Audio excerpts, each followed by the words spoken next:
다 같이 사도신경으로 우리의 신앙을 고백하겠습니다. 전능하사 천지를 만드신 하나님 아버지를 내가 믿사오며 그 외아들 우리 주 예수 그리스도를 믿사오니 이는 성령으로 잉태하사 동정녀 마리아에게 나시고 본디오 빌라도에게 고난을 받으사 십자가에 못 박혀 죽으시고 장사한 지 사흘 만에 죽은 자 가운데서 다시 살아나시며 하늘에 오르사 전능하신 하나님 우편에 앉아 계시다가 저리로서 산자와 죽은 자를 심판하러 오시리라. 성령을 믿사오며 거룩한 공예와 성도가 서로 교통하는 것과 죄를 사하여 주시는 것과 몸이 다시 사는 것과 영원히 사는 것을 믿사옵나이다. 아멘. 다같이 찬송가 280장 천부여 의지없어서를 부르시겠습니다.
오늘 하나님께서 우리에게 주시는 말씀은 이사야 39장 1절부터 마지막 8절까지 말씀입니다. 같이 한 목소리로 읽겠습니다. 그때에 발라단의 아들 바벨론 왕 무로닥 발라단이 히스기야가 병들었다가 나았다 함을 듣고 히스기야에게 글과 예물을 보낸지라. 히스기야가 사자들로 말미암아 기뻐하여 그들에게 보물 창고 곧 은금과 향료와 보배로운 기름과 모든 무기고 있는 것들을 다 보여주었으니 히스기야가 궁중의 소유와 전 국내의 소유를 보이지 아니한 것이 없는지라. 이에 선지자 이사야가 히스기야 왕에게 나와 묻되 그 사람들이 무슨 말을 하였으며 어디서 왕에게 왔나이까 하니 히스기야가 이르되 그들이 원방 곧 바벨론에서 내게 왔나이다 하니라. 이사야가 이르되 그들이 왕의 궁전에서 무엇을 보았나이까 하니 히스기야가 대답하되 그들이 내 궁전에 있는 것을 다 보았나이다. 내 창고에 있는 것으로 보이지 아니한 보물이 하나도 없나이다 하니라. 이사야가 히스기야에게 이르되 왕은 만군의 여호와의 말씀을 들으소서. 보라, 날이 이르리니 내 집에 있는 모든 소유와 내 조상들이 오늘까지 쌓아둔 것이 모두 바벨론으로 옮긴 바 되고 남을 것이 없으리라. 여호와의 말이니라. 또 내게서 태어날 자손 중에 몇이 사로잡혀 바벨론 왕궁의 환관이 되리라 하셨나이다 하니 히스기야가 이사야에게 이르되 당신이 이른 바 여호와의 말씀이 좋소이다 하고 또 이르되 내 생전에는 평안과 견고함이 있으리로다 하니라. 아멘. 오늘 우리가 읽은 39장 앞에 38장에는 히스기야가 간절한 기도와 진심 어린 기도를 통해서 그가 얻었던 병을 낫고 또 15년의 연수를 하나님께 허락받는 그런 장면이 나옵니다. 이러한 소문을 들은 바벨론 왕은 예물을 보내서 히스기야에게 그렇게 병이 나은 것을 축하해주는 그런 모습을 오늘 1절에서 시작을 하고 있습니다. 38장에서 히스기야는 이사야의 절망적인 예언을 듣고 곧 죽게 될 것이라는 말을 들었지만 또 그의 나라가 절체절명의 위기의 순간에 처해서 곧 멸망할 것 같은 그런 상황에 놓인 것을 알았지만 히스기야는 실망하지 아니하고 기도의 자리로 나아가서 그가 결국 병을 낫고 또 연수를 더하는 그런 모습을 보여줍니다. 이 장면이 얼마나 영감이 있었는지 히스기야처럼 병을 낫게 해달라는 기도를 드리는 사람이 지금도 굉장히 많이 있는 것을 우리는 보게 됩니다. 바벨론이라는 큰 나라가 이러한 사실을 알고 히스기야에게 제물과 편지를 보내왔습니다. 제물과 편지를 받고 히스기야는 그 바벨론의 사신들을 환영했다. 성경은 이렇게 기록하고 있습니다. 그러면서 너무나도 흥분한 나머지 자신의 보물과 온 나라의 것들을 다 보여주었다. 이렇게 이야기를 합니다. 그리고 사신들은 돌아갔고 이어서 이사야가 히스기야 왕에게 찾아옵니다. 그리고 그 사신들이 무슨 이야기를 했는지 또 무엇을 보았는지 그런 것들을 묻게 됩니다.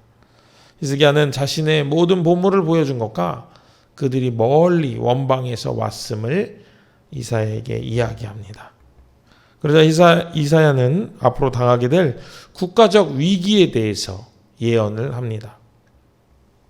여기서 약간 의아한 부분이 이사야가 예언한 내용은 히스기야의 교만과 이방 나라를 의지하는 마음에 대해서 하나님께서 징벌로 주신 것처럼 보이는데 히스기야는 그 징벌에서 제외되었을 뿐만 아니라 그러한 상황에 대해서 히스기야는 좋다 이렇게 이야기를 하고 있다는 것입니다. 우리가 읽은 말씀 8절을 한번 여러분 같이 보겠습니다. 8절입니다. 제가 읽겠습니다. 히스기야가 이사야에게 이르되 당신이 이른 바 여호와의 말씀이 좋소이다 하고 또 이르되 내 생전에는 평안과 견고함이 있으리로다 하니라 이렇게 이야기합니다. 여호와의 말씀이 좋습니다 이야기예요. 징계에 대해서 이야기하는데 히스기야는 좋다고 합니다. 그러면서 나는 내가 살아있을 때에는 내 삶에는 평안과 견고함이 있을 것이다. 그러니까 좋다 이렇게 이야기하고 있습니다. 이러한 모습이 우리에게는 이질감마저 느끼게 합니다. 38장에 히스기야가 기도의 자리를 찾아 간절히 기도했던 그 기도의 모습과 너무나도 상반되어 보이는 모습이기 때문에 그렇습니다. 그런데 오히려 우리는 또 우리 내면 속에 있는 인간의 저변의 모습을 이 히스기야의 모습을 통해서 발견하게 됩니다. 나만 아니면 되지. 내가 살아있는 동안에만 그런 징계가 없으면 되지 하는 이 히스기야의 말이 마치 나를 태변하고 있는 것 같은 그런 생각을 쉽게 떨쳐버릴 수가 없습니다. 인간의 저변이 이 히스기야의 말을 통해서 드러난 것입니다. 그렇게 우리가 생각할 수 있는 근거가 또 있습니다. 역대하 32장 31절인데요. 제가 한번 읽어드리겠습니다. 그러나 바벨론 방백들이 히스기야에게 사신을 보내어 그 땅에서 나타난 이적을 물을 때에 하나님이 히스기야를 떠나시고 그의 심중에 있는 것을 다 알고자 하사 시험하셨더라. 아멘. 하나님이 오늘 이 사건, 이사야 39장에 나타나 있는 이 사건에 대하여 기록하고 있는 다른 구절에서는 하나님이 시험을 하셨다라고 이야기하고 있습니다. 그래서 하나님이 히스기야를 떠나셔서 그의 심중, 인간의 저변이 드러나게 하셨다라는 말씀입니다. 이 구절을 읽음으로 우리는 어떠한 깨달음에 도달하게 됩니다. 이사야를 쭉 읽어오면서 계속적으로 심판과 회복을 반복하는 하나님의 모습을 우리는 계속해서 보았습니다. 심판의 이유는 하나님을 멀리하거나 다른 이방 나라들을 의지할 때였습니다. 또 회복의 이유는 하나님께로 돌아오는 것에 대한 하나님께서 주시는 은혜였습니다. 귀에 못이 박힐 정도로 이러한 패턴이 반복되어진 것은 그만큼 이 일이 굉장히 중요한 점을 시사하고 있기 때문입니다. 더불어 이 중요한 것에서 이스라엘 민족, 그러니까 나라나 민족 같은 큰 어떤 그룹이 아니라 한 개인의 삶에도 똑같이 적용될 수 있다라는 것입니다. 개인의 삶에서 하나님이 떠난 삶은 너무나도 자기중심적이고 자기 안위만을 생각하는 삶이 되기 쉽다라는 의미입니다. 작금의 사태들을 보면서 개인적인 안위와 집단의 이기적인 이익만을 생각하는 것이 얼마나 답답한 일인가 생각하게 됩니다. 코로나19가 우리에게 시사하는 바는 나 하나만 살면 안 된다라는 것입니다. 나 하나만 살아서는 아무것도 되지 않는다는 것입니다. 우리 모두가 하나가 되어서 함께 살아야 한다라는 중요한 사실을 알려주고 있는 것입니다. 부부도 하나고 가족도 하나입니다. 교회도 하나이고 대한민국도 하나입니다. 더 나아가서 지구 전체가 하나인 것입니다. 마치 하나님께서 세 분이면서 동시에 한 분이신 것처럼 우리가 완전한 하나로 탈바꿈되기를 우리에게 요구하는 것이 지금 시대가 아닌가 그렇게 생각이 듭니다. 우리가 진정 하나가 될 수 있는 유일한 방법은 실수한 사람 또는 규칙을 어긴 사람을 비난하고 비판하여서 그들을 이 땅에서 발붙이지 못하게 하는 것이 아니라 서로 사랑하는 것입니다. 서로 덮어주는 것입니다. 사랑으로 하나 될 때에만 우리는 완전한 하나를 이룰 수 있습니다. 요즘 코로나19를 앓다가 완치된 사람들의 브이로그를 볼 기회가 있었습니다. 병을 앓은 사람들도 너무나도 고생하고 아팠지만 그들을 돌보는 사람들의 수고와 노력이 정말 눈물겨웠습니다. 인터뷰하는 사람들이 다 그들의 이야기를 듣고 눈물을 흘리는 것을 보았습니다.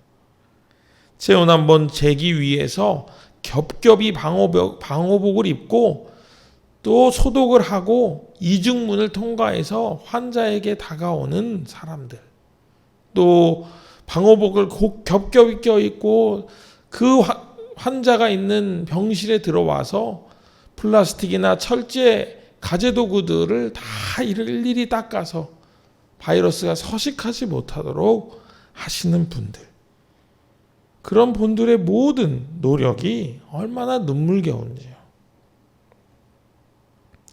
또 환자의 상태를 더 좋게 하기 위해서 또 음식을 배달해주고 또 그 음식을 병실에 들여보내주는 역할을 하는 사람들의 노력도 있었습니다. 너무나도 탈진하지 않는 것이 이상할 정도로 그렇게 애를 쓰고 있는 모습들이었습니다. 그런 희생과 노력이 환자를 향한 사랑에서부터 비롯된 것이라면 해볼만 하지 않을까라는 생각이 오히려 들었습니다. 그런데 반대로 저 일을 하면서 불평과 불만으로 일관하고 있다면 이 환자가 없으면 내가 편해질 텐데 라는 생각을 하고 있다면 아마 그 사람은 얼마 버티지 못할 것입니다. 우리가 서로의 마음을 이해하려고 노력하고 사랑하려고 노력할 때가 아닌가 생각합니다. 이러한 일들이 우리 가운데 넘쳐나도록 우리가 더욱 기도하고 힘써야 될 때라고 생각합니다. 코로나19가 물러가도록 하는 기도도 우리에게 굉장히 필요하지만 이 코로나19 앞에서 믿음의 사람들, 즉 하나님과 동행하는 사람들이 어떤 모습을 지녀야 할지 깊이 묵상하며 기도해야 할 때라고 생각합니다. 사랑하는 예담교회 교우님 여러분, 우리는 이 어렵고도 힘든 희생과 헌신의 일들을 잘 감당할 수 있습니다.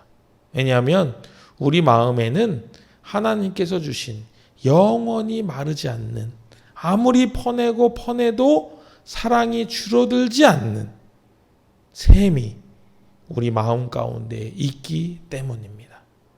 우리에게 완전한 사랑을 보여주신 그 예수님의 마음이, 그 예수님의 모습이 우리의 속에 담겨 있다면 우리는 그 사랑을 퍼주고 나눠주어도 모자람이 없을 것입니다. 이렇게 사랑의 샘물이 우리의 몸과 우리의 입술과 우리의 손과 발을 통해 콸콸콸 흘러나와 우리 모두를 적시고 이 사회를 적시고 변화시키는 놀라운 일에 우리 교우님 한 분 한 분이 귀하게 쓰임 받으시기를 주님의 이름으로 간절히 축복합니다. 더불어 오늘 하루가 그런 귀한 하루가 되시기를 다시 한번 주님의 이름으로 축복합니다. 기도하겠습니다.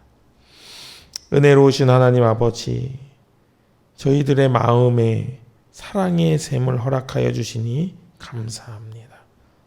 오늘 우리가 읽은 말씀 속에서 히스기야는 이 사랑의 샘을 소유하지 못하여 자신의 안위만을 걱정하는 모습을 보여줍니다. 자신의 안위가 보장받았음에 안도하는 모습을 보게 됩니다. 하나님, 우리가 그러한 모습으로 살지 않도록 주께서 우리를 사용하여 주시옵소서. 우리를 떠나지 마옵시고 우리 가운데 더욱 거하시며 우리의 마음에 더 큰 사랑이 임하도록 인도하여 주옵소서. 그래서 그 사랑의 실천과 사랑의 모습으로 이 사회를 더욱 아름답게 만들어가는 믿음의 사람들 될 수 있도록, 정말 하나님이 살아계신 분이라는 것을 증거하는 저희들이 될 수 있도록 인도하여 주시옵소서. 모든 것 더하시며 함께 하시는 예수 그리스도의 이름으로 간절히 기도합니다. 아멘. 하늘에 계신 우리 아버지여, 이름이 거룩히 여김을 받으시오며 나라의 임하옵시며 뜻이 하늘에서 이룬 것 같이 땅에서도 이루어지이다. 오늘날 우리에게 일용할 양식을 주옵시고 우리가 우리에게 죄 지은 자를 사하여 준 것 같이 우리 죄를 사하여 주옵시고 우리를 시험에 들게 하지 마옵시고 다만 악에서 구하옵소서. 대개 나라와 권세와 영광이 아버지께 영원히 있사옵나이다. 아멘.